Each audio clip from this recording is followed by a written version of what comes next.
A primeira vez que ele me obrigou a entrar na água com a calça ainda vestida, eu pensei que fosse só um jeito esquisito dele ensinar alguma coisa. Mas quando ele veio por trás, segurou meu braço com força e sussurrou aquilo no meu ouvido, eu entendi. Entendi que a pescaria não era o que ele queria e que aquele rio, que todo mundo dizia ser bonito, ia virar meu pesadelo por muitos anos. Meu nome é Arlindo Barbosa. Sou de Piraju, interior de São Paulo, e hoje tenho 79 anos nas costas. Não parece, mas já fui menino um dia. Desses que sobem árvore e voltam para casa com o pé sujo de barro e o joelho ralado. Mas diferente dos outros meninos, o que sujava meu corpo mesmo não era o barro da terra. Era outra coisa, mais difícil de limpar. Piraju sempre foi daquelas cidadezinhas onde todo mundo sabe do outro até o nome do cachorro. Praça no centro, igreja branca de domingo, feira livre na quinta. O rio Paranapanema cortava a cidade como se fosse um braço de sangue.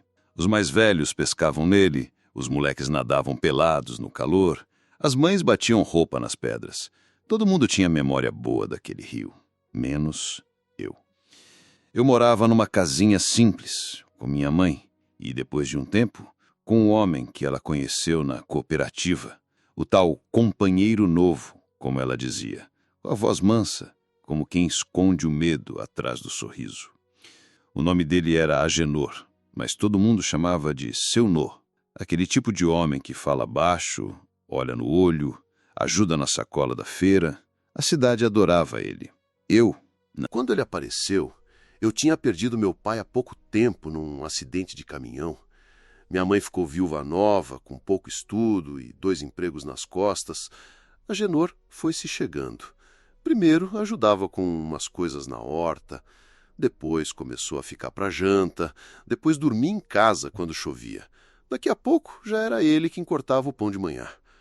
Meu nome ele demorou para aprender, mas os olhos dele já me acompanhavam desde a primeira vez que me viu.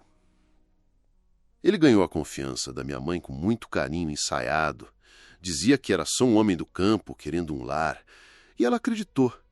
Eu também quase acreditei, mas tinha alguma coisa no jeito que ele me chamava de meu parceiro, de um jeito mole, como quem acaricia cobra. E na primeira vez que ele sugeriu uma pescaria só nós dois, bem cedo, antes do sol nascer, algo dentro de mim quis dizer não. Mas minha mãe sorriu. Vai sim, filho. O Nó é quase um pai para você agora. Vai aprender a ser homem. E eu fui. Acordamos antes dos galos. A casa ainda escura, minha mãe dormindo com a porta encostada. Ele me deu um pão com margarina e um copo de café ralo. Come isso que o peixe não espera, menino preguiçoso. Fui calado. Já senti o frio no estômago antes mesmo da margem do rio.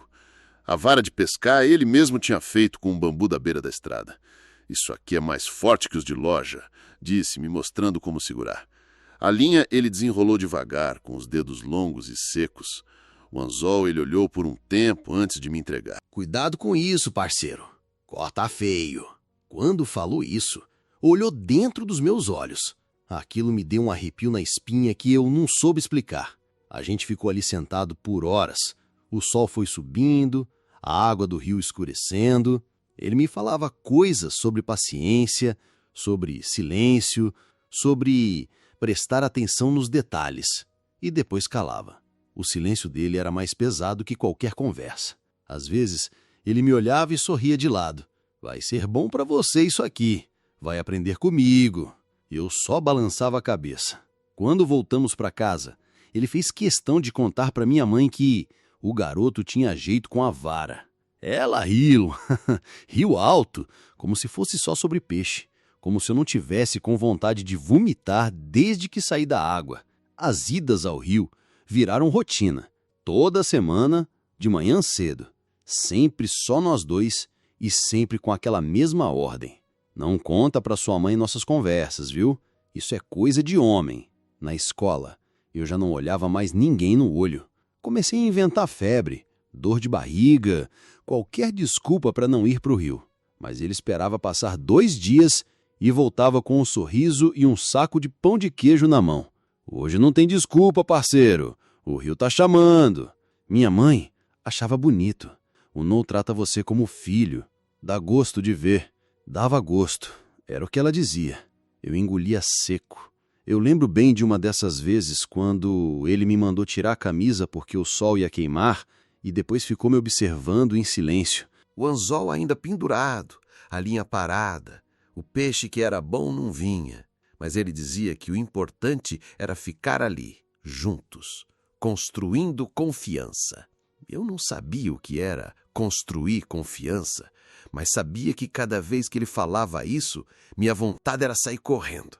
Mas eu não corria, porque era criança, porque ninguém corria dele, porque todo mundo adorava ele, e porque minha mãe, coitada, achava que tinha encontrado um milagre. E foi numa dessas manhãs, com o céu ainda cinza, que ele olhou para mim e disse: amanhã a gente vai mais longe, num ponto do rio que quase ninguém conhece. Lá que tem os peixes grandes. E foi aí que começou de verdade o que nunca acabou dentro de mim. Minha mãe não era burra, só estava cansada. Cansada de carregar tudo nas costas, de ser falada pelas vizinhas, de chegar em casa com a mão cortada da faxina e ainda ter que dar conta de menino pequeno chorando com dor de ouvido. O luto do meu pai nem tinha acabado direito e já vinham as contas, a comida faltando, os olhares atravessados da rua, como se ela tivesse culpa de estar sozinha. Foi nesse buraco que o Agenor se enfiou, devagar, feito cobra, procurando fresta. Primeiro apareceu no mercadinho onde ela trabalhava empacotando arroz e contando troco com os dedos tortos de tanto sabão. Disse que era conhecido do gerente. Puxou assunto, elogiou o jeito dela andar. Depois passou a ajudar com as sacolas. Um dia levou um pote de doce de leite, feito lá no sítio da minha irmã. E minha mãe, coitada, aceitou, porque ninguém mais dava nada para ela sem cobrar em troca. Ele falava pouco, mas o pouco que dizia, dizia manso, como se tivesse ensaiado. Ela dizia que ele era um homem sério, trabalhador, viúvo também. Disse que era bom para o menino ter uma figura masculina em casa de novo. Você precisa de exemplo, Arlindo. E o No é direito, diferente desses trastes da vila. Ele começou a aparecer mais. Chegava com um pão fresco no domingo, trazia café moído na hora, levava a gente na missa e ficava calado, rezando, com os olhos fechados, como se tivesse fé demais para desperdiçar olhando para o lado. Minha mãe dizia que era homem de Deus. Eu olhava para ele e via outra coisa. Ele me chamava de meu pequeno, meu guerreiro, meu amigo de pesca. Não batia, não gritava, não falava alto, mas também nunca me olhava como criança. Me olhava como se soubesse algo que eu não sabia ainda. E isso me dava uma coceira por dentro que eu não conseguia explicar. As primeiras idas ao rio pareciam até coisa de filme de pai e filho. A vara de bambu, o lanche embrulhado, as piadas sem graça sobre minhoca. Minha mãe embalava tudo com um sorrisinho besta no rosto, como se estivesse entregando a felicidade numa sacola de pano. Vai, Arlindo, aprende com ele. Quem sabe você vira homem de verdade? No começo eu tentava gostar. Sentava na beira do barranco e ouvia as histórias que ele contava. Umas coisas que não pareciam apropriadas, mas ele dizia com um tom calmo demais para eu desconfiar. Falava de mulheres que não sabiam se comportar, de moças da vila que se ofereciam demais, e de como homem que é homem tem que ensinar as coisas direito. Eu não entendia direito, mas ficava quieto, porque toda vez que eu fazia cara de dúvida, ele mudava o tom e ficava frio. Depois vieram os presentes.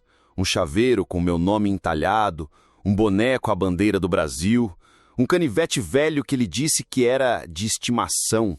Me dava sem data, sem motivo. É para você lembrar que eu confio em você, ele dizia. E sorria, mas não era sorriso de alegria. Era aquele sorriso que fecha a boca, mas aperta os olhos. Minha mãe achava tudo lindo. O No trata você melhor do que seu pai tratava. E eu me sentia um traidor por não conseguir gostar, por não conseguir confiar, por não conseguir sorrir de volta sem sentir vontade de sumir. Foi numa dessas idas ao rio que ele me olhou depois de uma conversa estranha, dessas que eu tentava esquecer antes mesmo de terminar, e falou com a voz baixa, como quem conta segredo. O que a gente conversa aqui, parceiro, fica só entre nós, né? Tem coisa que mãe não precisa saber. Você entende? Na hora eu balancei a cabeça. Só balancei, porque o medo já tinha virado hábito. Mas quando ele virou de costas para recolher as linhas, eu mordi o canto da mão até sair sangue, porque era melhor doer por fora do que continuar engasgando por dentro. A partir daí, cada vez que ele falava, vamos pescar de novo, minha barriga embrulhava. Minha mãe achava que era birra, dizia que criança era cheia de fase, mas eu já sabia que aquilo não era fase, era prenúncio, era presságio. E nunca me bateu, nunca gritou, nunca me trancou, mas me prendia de outro jeito, com as palavras ditas devagar, com as promessas sem sentido, com o silêncio carregado de ameaça disfarçada de afeto. E o pior de tudo é que ele fazia parecer que eu era especial, que era o escolhido, que só eu sabia das coisas que ele sabia. E isso confunde a cabeça de qualquer criança. Eu passei a odiar o cheiro do rio, o barulho da água batendo nas pedras, a sensação do mato arranhando as canelas. Tudo virou sinônimo de medo, mas ninguém via, ninguém perguntava. E eu fui aprendendo a aceitar, a fingir, a carregar. Até que, num dia nublado, ele me chamou para ir num ponto mais afastado. Diz que lá era melhor, que lá não passava ninguém, que era tranquilo, só a gente e os peixes. E o silêncio, ele disse. Silêncio é bom para homem pensar. Eu não sabia ainda, mas aquele silêncio ia começar a me matar por dentro. Devagar, igual veneno escondido em copo d'água. Tinha dias que eu queria gostar dele. Queria mesmo. Tinha vontade de ser como os outros meninos que saíam com o pai e voltavam com um peixe na mão, rindo, se gabando. Queria sentir orgulho, mas no fundo, bem no fundo, alguma coisa travava. Era como se a minha alma já soubesse, antes do corpo entender, que aquilo tudo estava podre. Agenor era 2. Em casa era seco, grosso, cheio de regra boba. Não gostava de barulho, não gostava de pergunta, não gostava de olhar atravessado. Bastava um prato fora do lugar que ele batia a mão na mesa e fazia minha mãe se encolher no canto como criança com medo de vara. Essa casa não é circo, ele dizia. Cada um no seu papel. Mas no Rio ele era outro. Ficava calmo, sorridente até. Me chamava de campeão, de meu orgulho. Me dava tapinhas no ombro e contava histórias de quando era menino. Dizia que ninguém entendia ele, só eu. Que eu era o único que sabia o valor do silêncio masculino. Eu nem sabia o que aquilo queria dizer, mas fingia entender, porque agradar a ele era menos perigoso do que decepcionar. A confusão morava dentro do meu peito. Eu sentia uma vontade de acertar, de ser bom para ele, mas ao mesmo tempo o estômago doía. Uma dor que não vinha da barriga, nem da alma, mas de um lugar no meio dos dois. Eu me sentia sujo sem saber por quê. Comecei a borrar a lembrança. Tem coisa que minha cabeça não deixa mais lembrar direito. Lembro do mato arranhando minha canela, do som do anzol sendo puxado, do jeito como ele segurava meu braço para ensinar melhor. Mas tem pedaço que escureceu, que eu só sei que doeu porque minha garganta fecha até hoje quando penso. Às vezes eu tentava fugir. Dizia que tinha prova, que estava doente, que precisava ajudar minha mãe. Mas ele sempre dava um jeito de desfazer a desculpa. Pegava a mochila, tirava o lápis, dizia: estudo é importante, mas homem precisa aprender a ser forte também. Minha mãe só assistia, mexendo a colher no feijão como se nada tivesse errado. Tinha noites que eu acordava molhado de suor, com o coração batendo no pescoço. Ia até o quarto dela. Queria dizer, mas parava na porta. O quarto deles tinha o cheiro dele. A cama era dos 2. Eu não sabia como explicar. Não tinha nome para dar porque eu sentia. Era só um nó que apertava cada vez que ela sorria para ele. Agenor começou a fazer brincadeiras estranhas. Às vezes me abraçava forte demais, outras vezes dizia que eu estava crescendo rápido. Logo vira homem feito eu. Dizia isso olhando demais, demorado, com os olhos apertados, como quem mede carne no açougue. E começou com as ameaças veladas. Cuidado para não falar coisa que ninguém pediu. Tem assunto que homem guarda. Você sabe como o mundo trata quem inventa história, né? Eu não respondia, só assentia com a cabeça, mesmo sem entender direito. Eu estava aprendendo que silêncio era armadura, que calar era sobreviver. Na escola, as professoras começaram a notar que eu estava diferente. Uma me chamou na hora do recreio, perguntou se estava tudo bem em casa. Eu só disse que estava cansado. E ela acreditou. Todo mundo acredita quando a mentira é contada com a cara certa. Em casa, minha mãe ficava cada vez mais apagada. Passava o dia trabalhando, à noite fazia janta e quando sentava, parecia que o corpo dela não era dela. Tinha olheiras, cabelo ralo, sorriso murcho. Eu acho que ela também sabia, ou sentia, mas não podia nomear como eu. Um dia, na volta do rio, Agenor encostou a mão no meu ombro e disse: Você tá ficando esperto demais. Mas de esperteza, se não souber usar, vira problema. E quem tem problema costuma perder tudo. Aquilo me arrepiou até os dentes. Eu tinha vontade de perguntar perder o quê? Mas não perguntei, porque eu sabia. Sabia que ele estava falando de mim, da minha mãe, da casa, da pouca paz que ainda restava. A partir dali, comecei a contar os dias para cada ida ao rio como quem conta as batidas do coração esperando ele parar.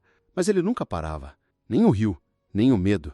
E a cada nova manhã de pescaria, eu descia a rua com a vara de bambu na mão e um mundo de pedra no peito. Na cidade, todo mundo dizia que eu tinha dado sorte. Ah, o Arlindo agora tem pai de novo, né? E dos bons. Era o que falavam na padaria, na escola, na missa. Os adultos viam Agenor passando de camisa limpa, de braço dado com minha mãe e já elogiavam. Homem de respeito aquele. Mal sabiam que o respeito dele era só fachada. Por dentro, era ferrugem. Na escola, a diretora chegou a me dar um lápis novo de presente, dizendo que eu estava mais comportado. Meus boletins melhoraram. Não porque eu estava estudando mais, mas porque eu tinha desaprendido a falar. E criança que não fala, não atrapalha. E se não atrapalha, é exemplo. Na rua, os vizinhos acenavam. Cadê o campeoníssimo da pesca, hein?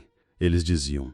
Eu sorria, sempre. Aprendi cedo que sorrir era mais seguro do que explicar, e que calar era o jeito de continuar inteiro, mesmo que só por fora.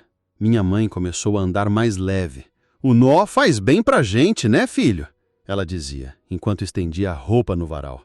Eu fingia que sim, porque ver ela feliz, mesmo daquele jeito torto, era menos pior do que ver ela afundando. Mas à noite, o silêncio virava um monstro. Eu não dormia.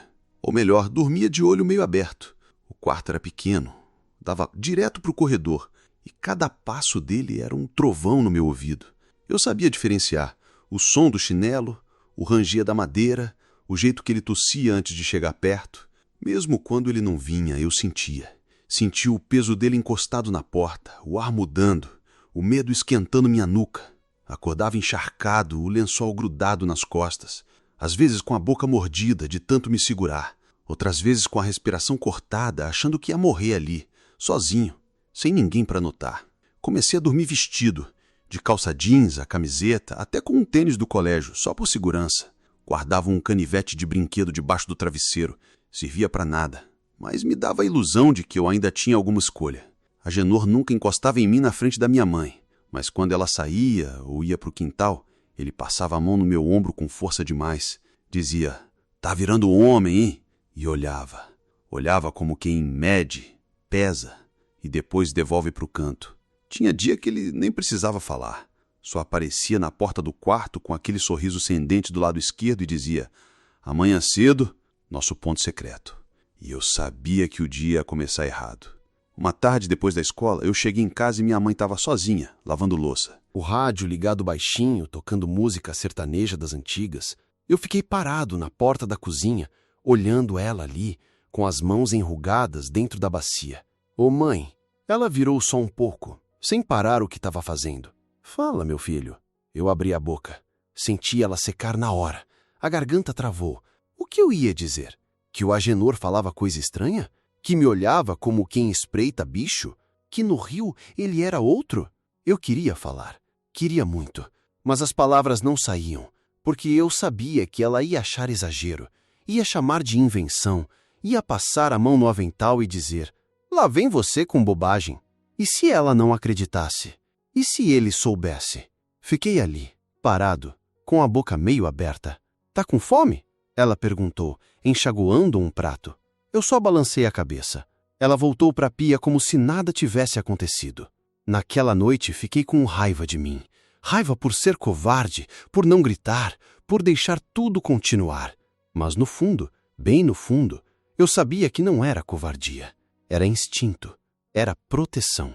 A partir dali, eu comecei a me fechar de vez. Parava de brincar mais cedo. Evitava conversar com os colegas. Não desenhava mais. Não lia gibi. Se alguém me chamava para festa de aniversário, eu dizia que não podia. Sempre tinha uma desculpa.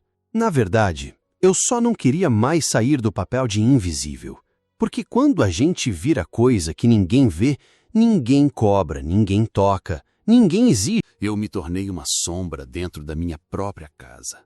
Andava calado, com o olho no chão e o coração pendurado igual roupa esquecida no varal. E a Genor parecia gostar ainda mais assim. Com o tempo ele foi tomando tudo, cada canto da minha vida. Primeiro veio o jeito que eu me vestia. Dizia que camiseta larga era coisa de moleque frouxo, que menino tinha que usar roupa mais justa, mostrar que estava crescendo. Mandava eu tirar a bermuda que minha mãe comprava e me dava outra, mas alinhada. Quando eu questionava, nem que fosse com o olho, ele dizia com aquela voz baixa: quer apanhar igual homem, então? Depois veio o controle de onde eu podia ir. Se eu dizia que ia jogar bola com os meninos da vila, ele aparecia minutos depois, dizendo que estava me procurando. Não é lugar para você, parceiro. Menino inteligente aprende com os mais velhos, não com molecada sem rumo.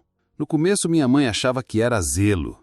Depois nem comentava mais. Parecia cansada demais para notar. Começou a controlar até com quem eu falava. Um colega da escola começou a andar comigo e dias depois a Genor soltou: aquele lá tem jeito esquisito. Melhor você se afastar. Homem que se preza escolhe bem com quem anda. E eu me afastei. Não porque queria, mas porque o medo era mais forte que a vontade. A pescaria virou regra. Toda quinta-feira, de manhã cedo. Nem precisava mais convidar. Era ordem. Amanhã cedo nosso ponto, sem desculpa. E eu sabia que não adiantava inventar nada. Só fingir, sorrir, sobreviver. Ele falava coisas que me deixavam com vontade de vomitar, mas eu não entendia direito. Falava de como estava me formando, de como ninguém ia me conhecer melhor do que ele. Dizia que quando a gente confia num homem de verdade, aprende a guardar segredo.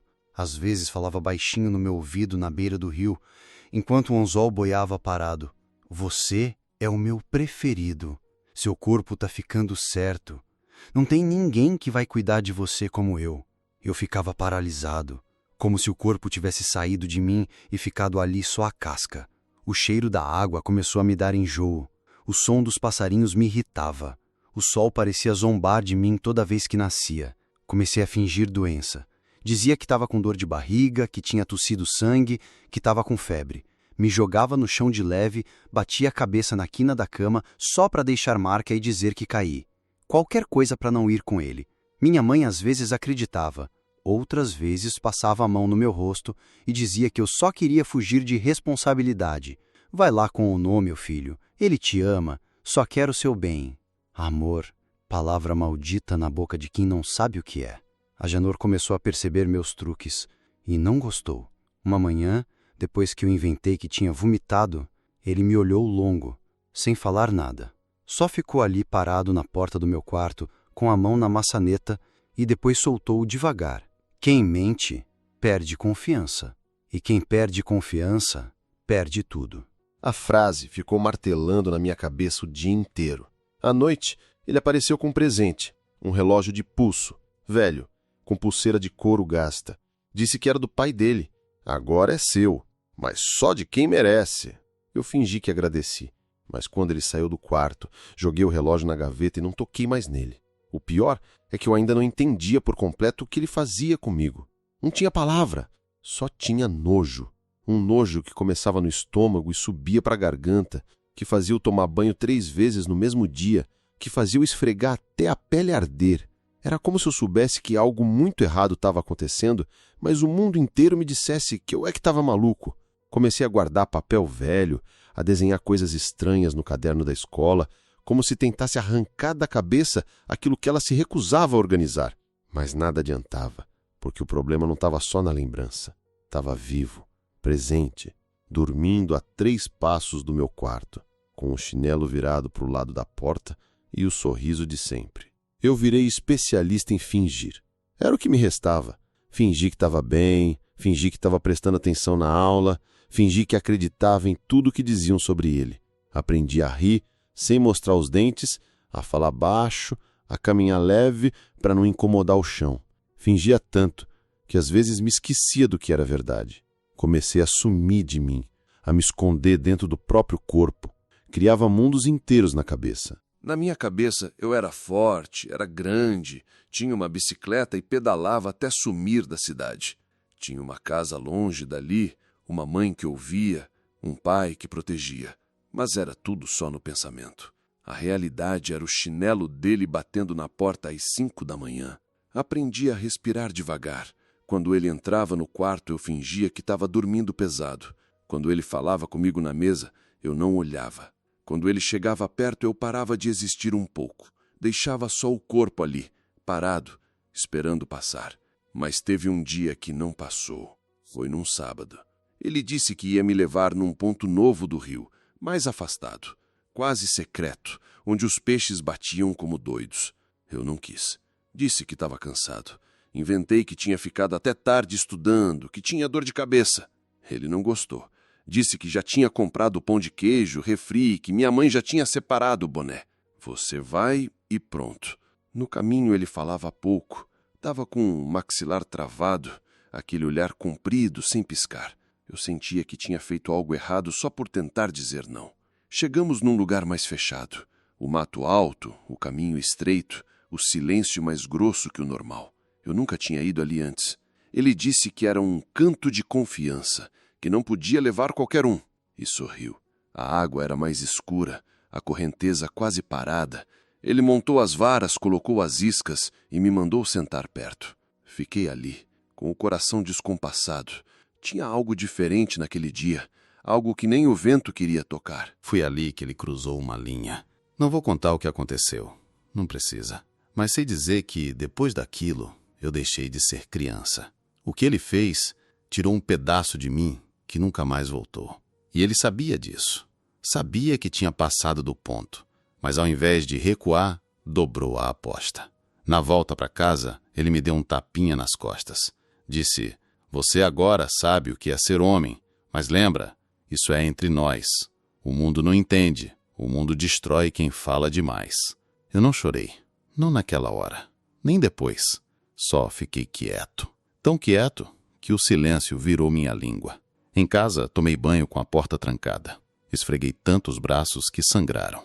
A pele ardeu por dias, mas não adiantou. Não saiu, não sai. No dia seguinte, ele me deu um presente. Um boné novo, azul escuro com um bordado de peixe. Disse que estava orgulhoso de mim e me chamou de homem de verdade. Fiquei com o boné na mão por horas. Depois joguei no fundo do guarda-roupa. Daquele dia em diante, não tinha mais volta. Eu já não era mais menino. Era só um corpo sobrevivendo. Passei a andar com um casaco mesmo no calor. Sentia vergonha do meu próprio braço. Comecei a evitar o espelho. Dormia enrolado no lençol como quem tenta se esconder de si mesmo. E Agenor percebeu minha mudança. E não gostou. Mas não gritou, não bateu, não me ameaçou com palavras. Ele usava outro método. Culpa. Você está diferente comigo, Arlindo. Fiz tudo por você. Te trato como filho. Depois de tudo que passamos, você vira a cara. Era como se ele tivesse construído uma dívida invisível entre nós. E agora eu devia pagar com silêncio, com obediência, com gratidão. Começou a insinuar que minha mãe não aguentaria saber a verdade, que eu ia destruir a vida dela se falasse alguma coisa, que ele era o único que realmente me entendia, que eu era sortudo, que outros garotos sonhavam com o que eu tinha. Eu ouvia e só pensava numa coisa: fugir. Mas fugir para onde? Eu era pequeno, pobre, sem ninguém. Ele era o herói da cidade, o marido que salvou minha mãe, O homem que rezava na igreja, que ajudava o vizinho a consertar a cerca. Quem ia acreditar em mim? Comecei a escrever num caderno escondido. Desenhava. Não escrevia com palavras, só imagens. Coisas borradas. Uma árvore com uma corda pendurada. Um rio com mãos saindo da água. Um homem sem rosto. Eu riscava até rasgar a folha. Era a minha única forma de não explodir. Passei quase uma semana ensaiando tudo na cabeça. Cada frase, cada pausa, cada palavra escolhida como se fosse bomba. Não podia ser de qualquer jeito. Não com minha mãe. Não com ela. Eu tinha medo de muita coisa. Mas o maior medo era que ela não acreditasse. Ou pior, que acreditasse e não quisesse saber. Porque tem gente que prefere a mentira, desde que a mentira mantenha a casa em pé. Aconteceu numa quarta-feira. Eu lembro porque era dia de macarrão com salsicha, e minha mãe só fazia isso quando estava mais animada. Ela chegou do trabalho com o cabelo suado, tirou o tênis na porta e foi direto para a cozinha. Tava mais leve do que o normal. Até cantarolou uma música antiga, daquelas que ela ouvia quando ainda era só ela e meu pai. A Genoi tinha saído para comprar vela e prego. Disse que ia reforçar o telhado. Eu vi ali a chance. Meu coração começou a bater estranho, como se pedisse para eu não fazer. Mas eu sabia que se eu não falasse naquela hora, nunca mais ia falar. Fiquei parado na beirada da cozinha, vendo ela cortar a cebola com os olhos meio apertados. O barulho da faca batendo na tábua era como uma contagem regressiva. Mãe! Ela não olhou. Posso falar uma coisa? Ela parou, enxugou as mãos no pano e virou para mim com um riso manso. Fala, meu filho. Na hora me deu branco. Tudo que eu tinha ensaiado virou fumaça. Engoli seco. O chão pareceu subir. Me agarrei na beirada da pia e soltei do jeito que dava. É sobre o Nó. Ele faz coisa errada comigo. Como assim, Arlindo? A voz dela ainda era calma. Desconfiada, mas calma. Eu senti uma pequena esperança de que ela fosse ouvir, que fosse entender, que fosse me abraçar. Ele me leva no rio e fala coisa estranha, me obriga a fazer coisa que não devia. Ela ainda não reagia, só ficou me olhando. Coisa que homem não faz com filho, coisa que eu nem sei explicar, mas eu não gosto, eu tenho medo. Aí ela se mexeu, virou de vez, com os olhos arregalando aos poucos. A respiração dela mudou. O pano escorregou da mão. Que papo é esse, menino? Mãe, eu juro, é verdade, desde o começo. Ele diz para eu não contar, diz que é segredo de homem, mas eu não aguento mais. Ela ficou uns 3 segundos me encarando, como se o mundo tivesse parado. E aí ela explodiu. Cala essa boca! Foi o grito. Veio seco. Direto, alto. Eu me encolhi. Ela veio na minha direção com os braços tremendo. Você ficou louco? Que tipo de coisa nojenta é essa que você está inventando? Mãe, por favor, me escuta. Você está querendo acabar com minha vida, é isso? Você quer destruir tudo de novo? Já não basta o seu pai ter morrido. Agora você quer tirar de mim o único homem que me ajudou. Eu tentei segurar a barra da saia dela. É verdade. Ele me faz sentir mal, mãe. Me toca. Fala coisa. Eu não tô mentindo. Mentiroso! Ela me empurrou. Bati as costas na parede da pia e caí sentado. As lágrimas desciam, mas não tinha choro. Era só o corpo quebrando. E foi aí que ele entrou. Veio com a sacola de mercado, uma caixinha de vela e um embrulho com pão doce. O que tá acontecendo?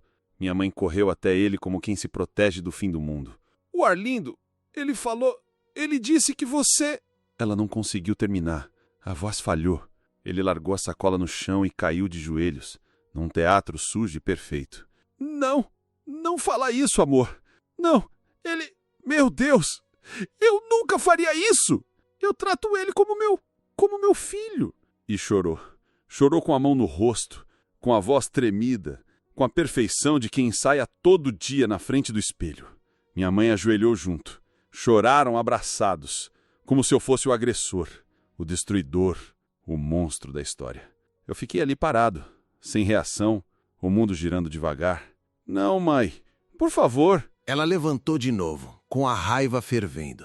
Você é uma vergonha! Como tem coragem de dizer uma coisa dessa? Um homem bom, decente. Você estragou tudo, moleque! E começou a bater. Com a mão aberta, com o pano de prato, com a colher de pau. Não doeu no corpo. Doeu por dentro. Doeu porque era ela. Porque eu ainda acreditava que ela podia me salvar. Você nunca mais vai dizer isso. Nunca mais, ouviu bem? Nunca mais repete essa mentira. Eu não falei mais nada. Nem naquela noite, nem nos dias seguintes. Ela trancou a porta do quarto, dormiu com ele e me deixou sozinho, num colchão fino, com o rosto roxo e o peito em pedaços. Naquela noite, eu virei mudo, porque o grito mais alto que alguém pode dar é o silêncio. Depois da surra, depois do grito dela e do choro falso dele, depois das palavras que me mataram mais que qualquer pancada, alguma coisa em mim desligou. Não foi bonito, nem simbólico. Foi seco, direto, frio. Como quando apagam a luz num quarto e você não tenta mais achar o interruptor. Naquela noite eu não chorei. Nem consegui dormir. Fiquei deitado no colchão ralo, no chão do quarto, ouvindo os dois roncando no cômodo ao lado. A casa toda cheirava a sabão e vela, mas no meu nariz o cheiro era outro. Era o mesmo do rio, da lama. Daquela hora no mato fechado, que ele dizia ser o nosso ponto secreto. Levantei antes do sol, me vesti em silêncio. Sentei na beira da cama por quase meia hora, só para ver se o corpo ainda obedecia. Peguei o caderno, botei o tênis com o cadarço frouxo e saí andando. Minha mãe não disse bom dia. Ele só passou por mim no corredor e me deu aquele tapinha no ombro, meio rindo, meio testando. Cabeça erguida, campeão. A vida continua. Engoli o vômito que quase veio na garganta e continuei andando. No caminho para a escola, tudo parecia mais longe. Os passos pesavam como se eu tivesse saco de pedra nas costas. O barulho do caminhão de lixo, o cachorro latindo, o cheiro de pão quente saindo da padaria. Nada fazia sentido. Era como se eu estivesse num mundo que não me pertencia mais.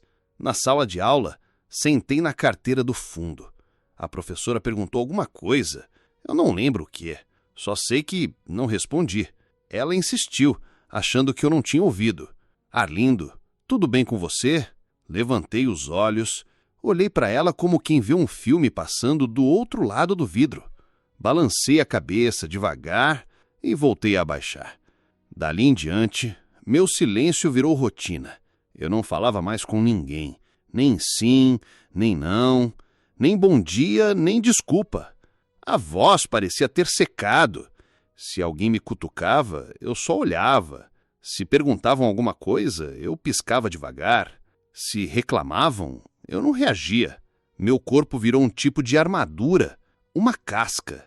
Dentro dele, eu só queria dormir sem sonhar, comer sem sentir gosto, respirar sem existir. Não tinha mais fome. Às vezes, passava o recreio inteiro sentado perto da lixeira, com o pão embrulhado no guardanapo. Em casa, comia o que me davam no prato, mas sem olhar para a comida, sem vontade. Era só um gesto automático, como bocejar.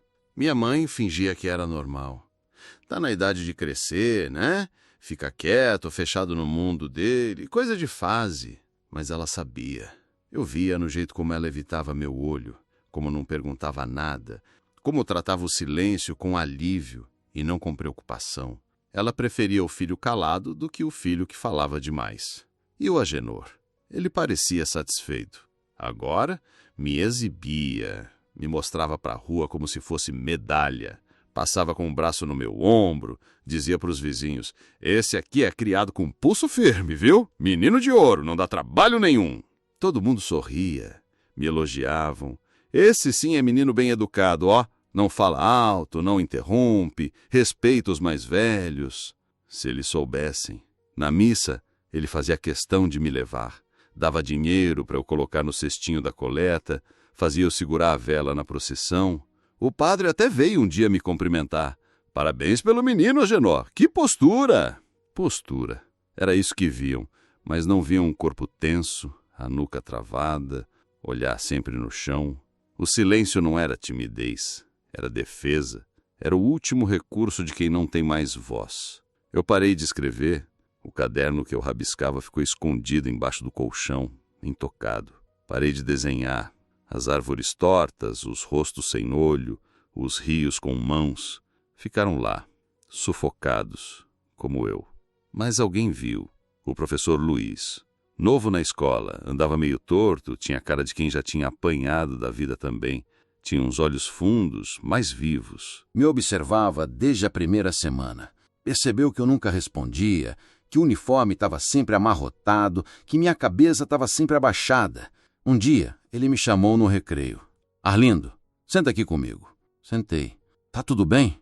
Silêncio. Se tiver alguma coisa, qualquer coisa, não precisa contar tudo, só me dá um sinal. Eu posso ajudar. Eu olhei para ele, por um segundo, e baixei o olhar de novo. Você gosta de desenhar, né? Nada. Se quiser me entregar um desenho em vez de falar, pode? Nada. Ele respirou fundo, passou a mão no cabelo e sorriu pequeno. Eu vou continuar aqui, mesmo que você nunca diga nada. Eu tô aqui. Depois disso, não disse mais nada. Só levantou e voltou para a sala. E eu fiquei ali, sentado, com a mão suando, os olhos marejando e o peito doendo mais do que em qualquer surra. Naquele momento, por um segundo, eu senti vontade de falar, mas era tarde, tarde demais. O medo já tinha me moldado inteiro. E quando a gente vira silêncio, o mundo aprende a não escutar. Eu já não falava fazia semanas, talvez meses. Tinha esquecido como era abrir a boca sem medo. Meu mundo era o mesmo trajeto. Cama, escola, mesa, o canto da parede onde eu sentava para fugir com a cabeça. O som da vida virava ruído.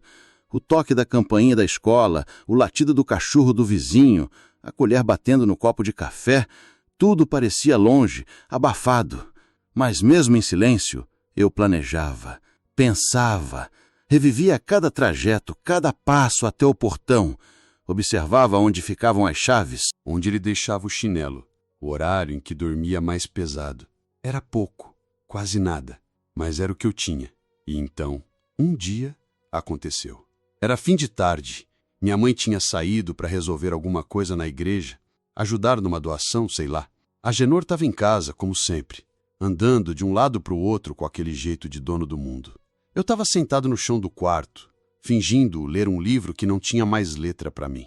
Ele entrou, falou alguma coisa que não registrei, e aí na hora de sair deixou a chave na estante baixa da sala, junto do maço de cigarro. Era isso. Parecia pequeno, mas para mim foi como ver um buraco na cerca da prisão. A mão suou, o coração disparou, o corpo inteiro virou nervo, mas eu sabia que não podia agir na hora. Ele ainda estava acordado, ainda estava no controle. Esperei escurecer. Fingi sono. Fingi tudo que sempre fingi. Quando ouvi o som do rádio do quarto deles desligar, me levantei devagar. Cada passo era uma ameaça. Cada tábua que rangia parecia um alarme. Fui até a sala, sem respirar. A chave estava lá, pequena, velha, com uma fitinha vermelha que ele usava para não perder. Peguei. Voltei para o quarto como quem carrega dinamite. Debaixo da cama, meu caderno. Aquele onde eu desenhava as coisas que não sabia dizer.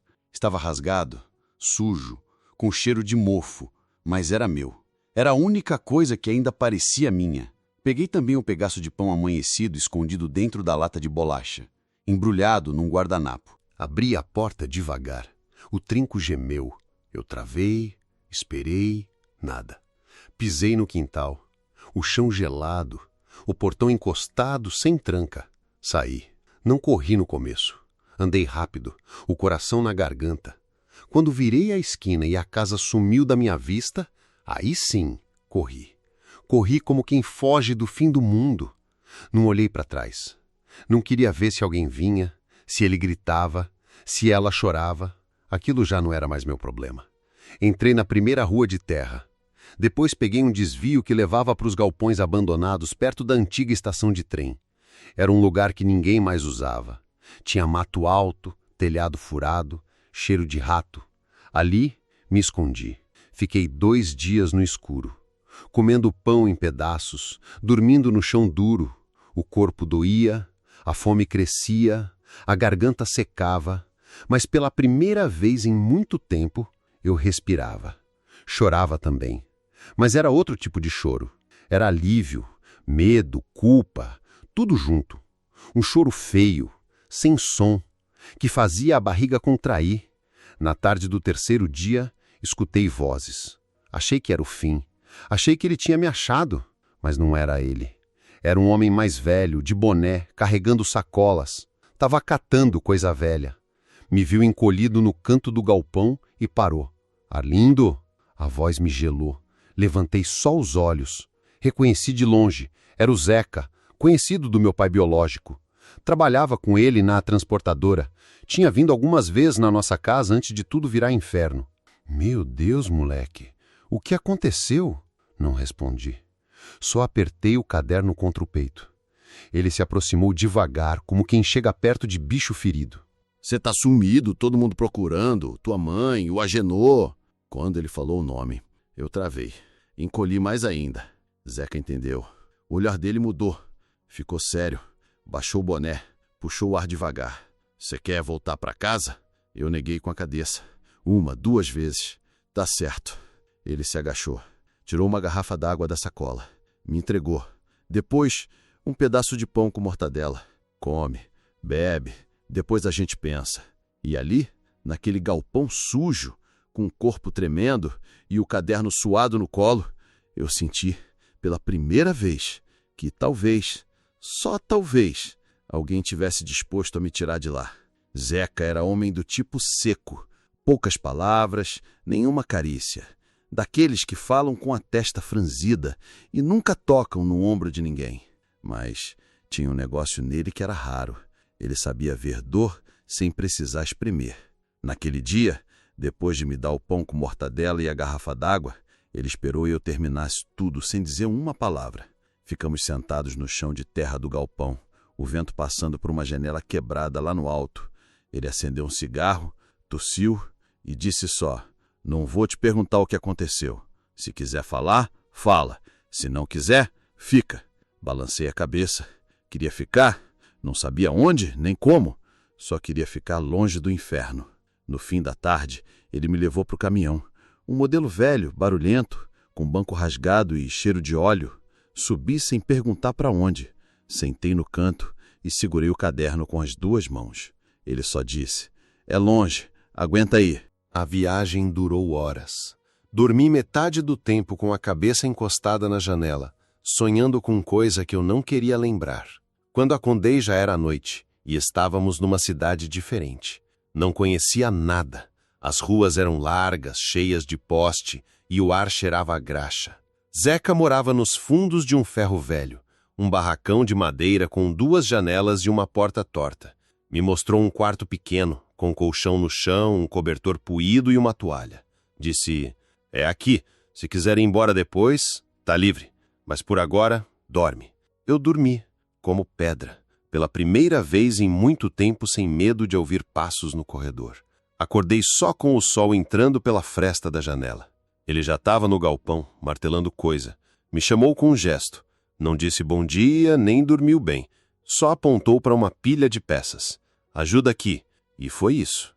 Nos dias seguintes, a rotina se criou sozinha. Acordávamos cedo, comíamos pão com margarina e íamos para o pátio do ferro velho. Eu ajudava a separar lataria, desmontar motor, carregar caixa. Sujava o braço até o ombro. Era pesado, era cansativo, mas era seguro. Ninguém me perguntava nada. Ninguém me olhava como antes. Eu era só mais um moleque perdido, trabalhando por uns trocados e um teto. O Zeca falava pouco. Às vezes mandava eu parar quando via que meu braço tremia. Às vezes jogava uma lata de refri na minha direção e dizia: "Bebe isso, tá ficando branco." E só. À noite, assistíamos TV numa tela pequena que vivia chiando. Futebol, jornal, novela velha. Eu ficava no canto, desenhando no caderno, tentando arrancar da cabeça as imagens que insistiam em voltar, mas sempre voltavam. Porque mesmo longe, eu ainda sonhava com o rio.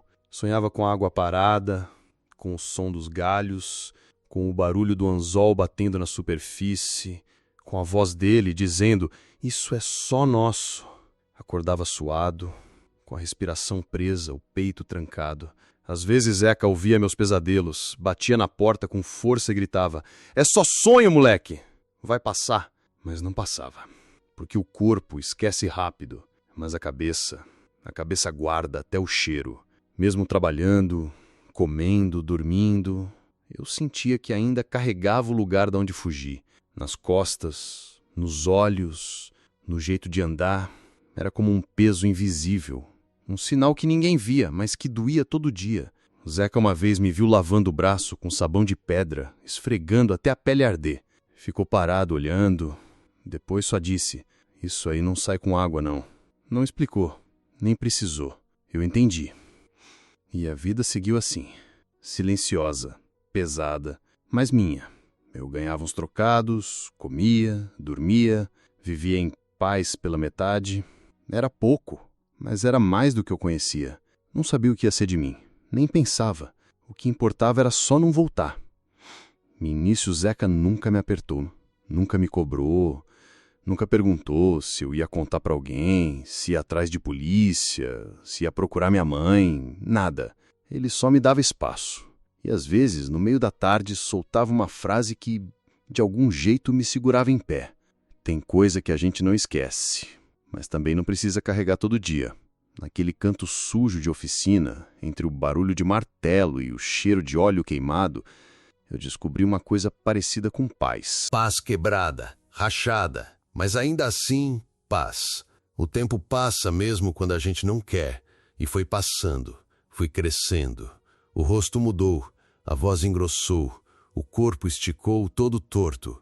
Trabalhava de dia no ferro velho, ajudando Zeca com os motores, e à noite comecei a voltar para a escola. Não era ideia minha, foi ele quem sugeriu. Se quiser deixar de ser só braço, precisa de cabeça também. Falou isso no meio do almoço, com a boca cheia de arroz. E eu entendi. Voltar para a sala de aula foi como entrar num mundo que não era mais meu. Criança demais para os adultos, calado demais para os colegas. Ninguém entendia aquele menino que falava pouco e olhava muito. Sentava no fundo, fazia o dever certinho, mas nunca se metia com ninguém. Até que apareceu o Júnior. Era 2 anos mais velho, lia de tudo e falava como se tivesse vivido 100 vidas. Tinha vindo de outra cidade também, morava com a avó e parecia carregar o mesmo tipo de silêncio que eu. Só que em outro tom, um silêncio mais pensante, mais irônico. A amizade começou por causa de um livro. Ele viu meu caderno de desenho na aula de história e perguntou se eu curtia coisa sombria.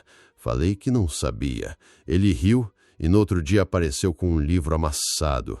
Lê esse aqui, depois me diz o que acha. Era um livro de contos, histórias estranhas, de gente sofrida, de lembranças pesadas. Li em 2 dias. Era como se alguém tivesse aberto minha cabeça e colocado aquilo ali, preto no branco. Pela primeira vez eu via na página algo que parecia comigo. Aí veio outro livro, e outro, e mais um. Literatura, poesia, crônica, diário. Palavras que antes me assustavam, agora pareciam abrir portas dentro de mim. Comecei a escrever também. Não só desenhar, escrever com palavra mesmo. Tudo o que eu tinha engolido. Escrevia escondido, às vezes de madrugada, às vezes no banheiro. Tinha medo de que alguém visse, achasse loucura, mas era aquilo que me mantinha inteiro. Nomear a dor dava forma para ela, e quando a dor tem forma, ela assusta menos. Foi ali, entre os cadernos e as leituras, que entendi tudo. Tudo que o Agenor tinha feito, tudo que a minha mãe não quis ver, tudo que a cidade fingiu não saber. Entendi que eu tinha sido roubado, não só no corpo, mas na infância, na voz, na confiança. Entendi que aquele silêncio que me acompanhava não era meu, tinha sido imposto, e isso doeu. A raiva veio depois, pesada, quente. Comecei a sonhar com ele de novo, mas agora diferente. Nos sonhos, eu enfrentava, gritava, dizia tudo, jogava as coisas na cara. Às vezes batia, Às vezes fugia de novo, mas deixando o recado. Outras vezes só chorava na frente dele, sem medo. Na vida real, eu continuava calado, mas dentro fervia. Júnior percebeu. Me chamou para conversar. Perguntou se eu queria contar alguma coisa. Quase contei, mas não consegui. Ele não forçou. Só disse: quando for a hora, você vai saber. Um dia escrevi tudo num caderno novo. Desde o começo. Desde o primeiro convite para pescar até o dia que fugi. Usei nomes falsos, mas escrevi tudo. Com cuidado, com dor, com vergonha. Terminei com as mãos tremendo. Guardei o caderno dentro de uma caixa de sapato, debaixo do colchão.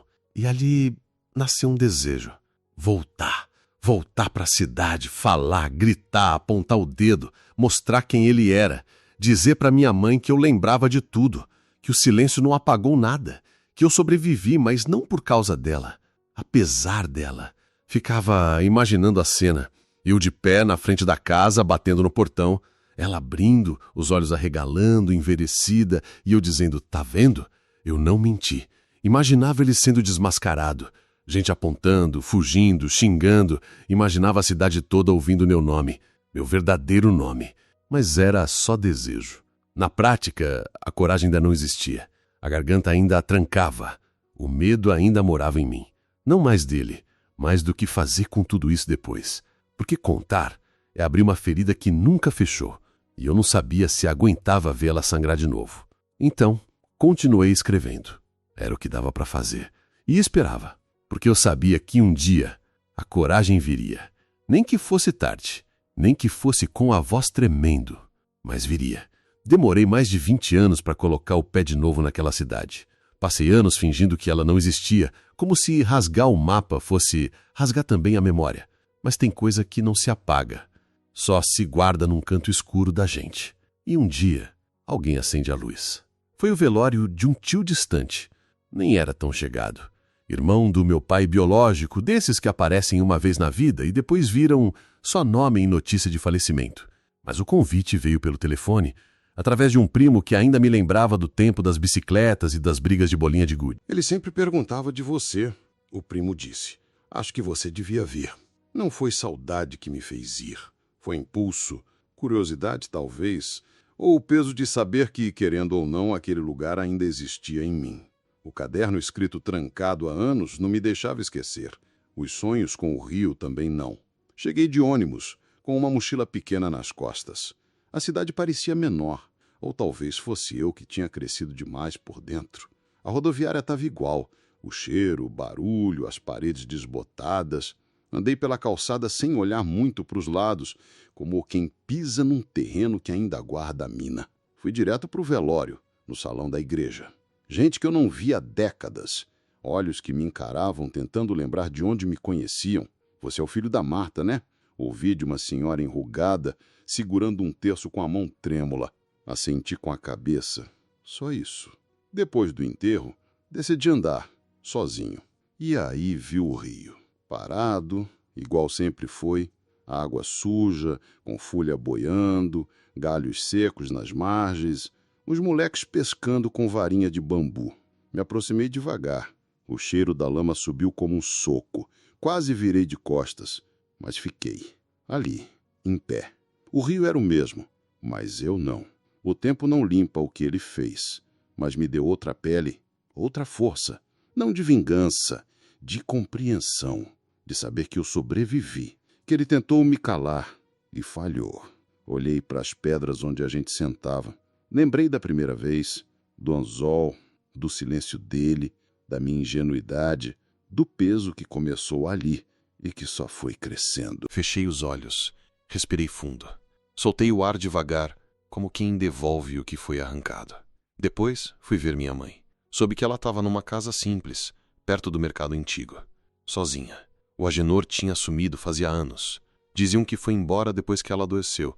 Outros diziam que morreu num canto qualquer, sem documento, sem notícia. Ninguém sabia direito. Nem ela. Bati no portão enferrujado. Esperei. Uma mulher veio atender, cuidadora. Me olhou com estranhamento. Sou Arlindo, filho dela. Ela regalou os olhos. Ela não fala muito, tá meio confusa. A idade, né? Entramos. Minha mãe estava sentada na cadeira de balanço, olhando pro nada. Magra, o cabelo quase branco, as mãos enrugadas segurando um terço velho. Quando me aproximei, ela virou o rosto. Me encarou por alguns segundos. Nada. Nenhuma reação. Nenhum nome dito. Nenhum tremor. Oi, mãe. Ela piscou devagar. Depois olhou de novo para a parede. A cuidadora cochichou. Ela não lembra direito das coisas. Às vezes reconhece e às vezes não. Fiquei ali parado. Não senti raiva, nem mágoa. Só um vazio tranquilo, como quem vê uma peça quebrada que um dia já foi importante. Eu já tinha enterrado a mãe que me bateu, que escolheu não ver. O que estava ali na frente era outra mulher, um fim. Antes de sair, deixei o caderno. O mesmo onde escrevi tudo. Com nome falso, mas com história inteira. Dei para a cuidadora, sem explicar. Se ela ler ou alguém ler, tá tudo aí. E fui embora. Na estrada de volta, encostei a cabeça no vidro do ônibus. O rosto refletido me parecia menos duro, mais leve. Pela primeira vez, eu não estava voltando de um lugar. Estava indo para algum. Entendi que talvez a justiça como a gente sonha nunca venha. Talvez o mundo continue girando sem saber o que ele fez comigo. Talvez ele tenha morrido sem pagar. Talvez minha mãe nunca tenha acreditado. Talvez a cidade continue dizendo que fui um menino difícil. Mas agora eu posso falar. E às vezes, falar é mais do que gritar. É existir. É não deixar que apaguem você da própria história. Tô com 79 anos. Falo devagar, ando com a mão nas costas e já não enxergo direito com o olho esquerdo. Meus netos acham graça de como minha voz treme quando leio. Dizem que pareço rádio velho procurando estação. Mas o que eles não sabem, o que quase ninguém sabe, é que essa voz aqui carregou silêncio demais. Hoje, eu moro num sítio pequeno, no interior de Minas. Nada de luxo. Só eu, Silvinha, umas galinhas que fazem mais barulho que ovo e uma cadeira de balanço que range mais que meus joelhos. De tarde, fico olhando para o mato, lembrando das coisas que passei, mas sem ódio, sem raiva, com um tipo de paz, quebrada, mas minha. Levei muito tempo para entender que sobreviver não era suficiente, que viver é outra coisa, é diferente. Porque sobreviver, eu sobrevivi desde os primeiros tapas, desde o primeiro, isso é nosso segredo, desde o primeiro silêncio que engoli seco. Mas viver começou tarde. Casei com 42 anos, já com o corpo cansado de carregar o que ninguém via. Silvinha apareceu numa tarde de feira, vendendo o doce em potinho e perguntando se eu gostava de abóbora com coco. Respondi que sim. Nem gosto, mas menti só para ela ficar mais tempo perto. Demorei para deixar ela entrar na minha vida de verdade. Ela falava muito, ria alto, me abraçava por qualquer coisa. Eu travava, o corpo todo. Achava que carinho era armadilha, que amor vinha com preço, que qualquer toque era começo de sofrimento. Mas ela ficou e me ensinou. Me ensinou que cuidado não precisa vir gritando, que abraço pode ser só abraço, que nem todo mundo vai embora depois que descobrir teus buracos. Com ela tive 2 filhos, Murilo e Sara. E aí veio o medo maior, ser pai. Como é que se ensina amor quando tudo que te deram foi controle? Como é que se fala de afeto quando você só aprendeu a obedecer calado? Demorei, errei feio. Tinha medo de segurar meu filho no colo, de trocar a fralda, de olhar nos olhos e ver neles qualquer coisa que me lembrasse dele, do homem do anzol. Com a Sara foi ainda mais difícil. Ela era miúda, risonha, se jogava no meu colo sem aviso e às vezes sem querer. Meu corpo travava, por segundos, 1 segundo só, mas doía. E ela via e perguntava: "Você tá triste, pai?" Eu sorria. "Só cansado, minha filha." Mas não era cansaço, era fantasma. Quando eles cresceram, tentei ser mais presente. Levava para a escola, fazia tarefa, contava história antes de dormir, mas o medo ainda morava comigo. Um medo de repetir, de machucar sem querer. De virar o que eu mais odiava. Foi só depois dos 50 que a ficha caiu de vez. Comecei terapia. Silvinha que insistiu. Disse que não queria me ver morrendo com coisa atravessada na garganta. A primeira sessão foi um desastre. Falei que não lembrava de nada, que era bobagem mexer no passado. A psicóloga só me olhou, com aquele jeito que psicólogo tem, e disse: você não precisa lembrar, mas seu corpo lembra. Sua vida mostra. Fiquei calado. Voltei na semana seguinte. E aí um dia falei do rio, do anzol, da vara de pescar que não era vara, das palavras cochichadas no mato, do medo da minha mãe, da surra, do silêncio. Foi como vomitar coisa podre. Chorei, tremi, vomitei de verdade. A terapeuta me trouxe água, ficou sentada em silêncio. Não disse que ia passar, não disse que era forte, só ficou. E às vezes é isso que a gente precisa, alguém que fique. Depois disso, escrevi mais, guardei cadernos, fiz cartas que nunca enviei, uma para minha mãe, outra para ele, outra para mim mesmo. Li todas em voz alta, num quintal, numa madrugada, e queimei. O perdão eu nunca quis dar para ele, nem para ela, e acho que está certo assim. Mas um dia, olhando meu reflexo no espelho, com o rosto enrugado, a barba branca e a testa igualzinha do meu pai biológico, eu me perdoei.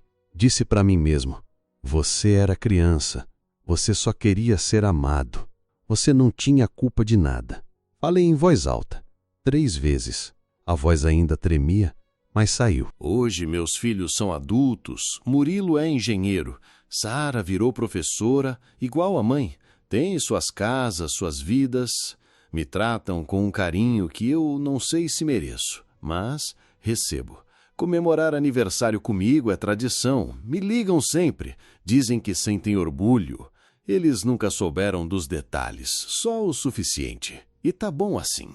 Esses dias falei para Silvinha que queria viajar, sozinho. Ela estranhou, perguntou se era consulta, exame. Disse que não, era a visita, a última. Voltei para a cidade. O ônibus parou no mesmo terminal. As lojas mudaram, os postes também, mas o chão era igual. Andei devagar, fui até o rio, pé ante pé. 79 anos e uma mochila nas costas. Dentro dela, só uma garrafinha d'água, um caderno velho e uma muda de roupa. Sentei numa pedra, a mesma de antigamente, ou parecida. A água ainda tinha o mesmo cheiro, a mesma cor barrenta, o mesmo som de galho batendo. Mas era outra coisa agora. Não era ameaça, não era prisão, era só um rio, um lugar, um cenário. Olhei para frente. Fiquei em silêncio. O vento bateu no meu rosto. Eu sorri, porque agora quem manda na minha história sou eu, não ele, não ela, não o medo. Sou eu, e isso ninguém mais tira. Se você chegou até aqui, não se esqueça de se inscrever no canal, deixar o seu like e de me dizer de onde é que está me ouvindo.